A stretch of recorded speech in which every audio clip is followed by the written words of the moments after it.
La science et la technologie jouent dans la société et l'économie européenne un rôle sans cesse plus important. Elles affectent la vie de chaque citoyen de manière chaque jour plus significative. Dans la culture des Européens, la science et la technologie n'occupent cependant pas une place comparable à celle de la littérature, de la musique ou des beaux-arts.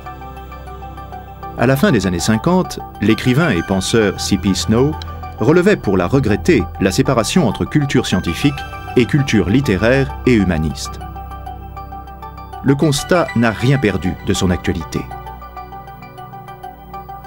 Dans une société véritablement démocratique, chaque citoyen devrait pourtant en savoir assez pour pouvoir se prononcer en connaissance de cause sur les décisions prises quotidiennement en matière d'énergie, de santé ou d'environnement.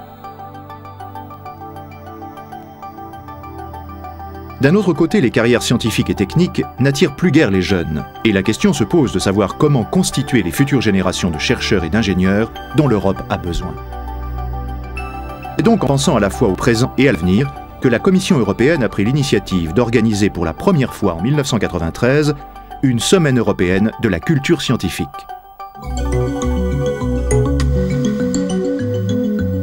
Antonio Ruberti, commissaire européen pour la recherche et l'éducation. Lo scopo è quello di favorire la diffusione della conoscenza della scienza e della tecnologia presso il grande pubblico, presso i giovani, nel mondo politico e questo per poter partecipare più consapevolmente alle scelte che la società deve fare in questo settore. Quali gli strumenti? Gli strumenti sono le mostre, sono i concorsi tra i giovani sul tema della scienza, sono la presentazione di audiovisivi, sono vari esperimenti di comunicazione che tendono a sottolineare questo problema. Les concours sur la science et la technologie ont pour but d'aiguiser la curiosité des jeunes pour le monde scientifique et technologique, mais aussi de canaliser cette curiosité et de la renforcer par l'organisation de voyages. Ainsi, de jeunes étudiants ont eu la chance de pouvoir visiter le centre de l'ESO à Garching, près de Munich, et l'observatoire de cette organisation à La Silla, au Chili, dans le désert d'Atacama. Nous écoutons l'un des lauréats du concours 93 La tête dans les étoiles, choisi pour la pertinence de son projet.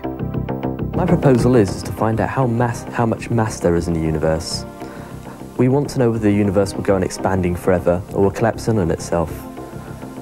That depends on how much mass there is, and I proposed a way of finding out how much mass there is.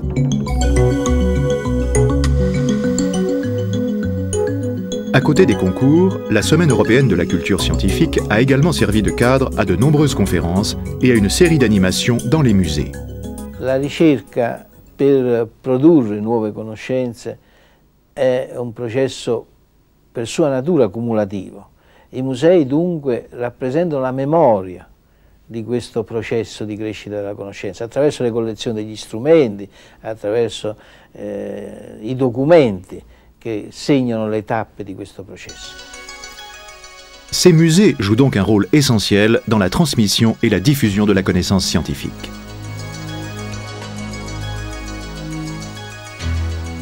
Plusieurs projets ont été mis spécialement sur pied par les musées scientifiques européens à l'occasion de la Semaine européenne de la culture scientifique. Des jumelages entre musées de plusieurs pays ont été réalisés. Des productions multimédia originales ont été préparées en collaboration avec différentes institutions.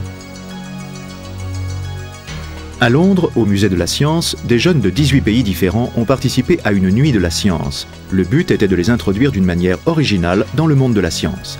Nous écoutons John Durant, sous-directeur du Science Museum. That's what we're trying to do here in the Science Museum tonight with a European Science Night. All around me as I speak, young people are arriving from most of the member countries of the European community to spend a whole night, and I mean a whole night, in the Science Museum, sleeping in the museum, eating here, but more particularly participating in a whole range of programs that will get them to see that science can be part of their lives, it can be something they can do, something they can take an interest in as they grow up. Also ich finde es ziemlich gut, also dass man den Kindern mal zeigt, wie alles funktioniert und io penso che sia molto interessante questo museo, mi piace tanto.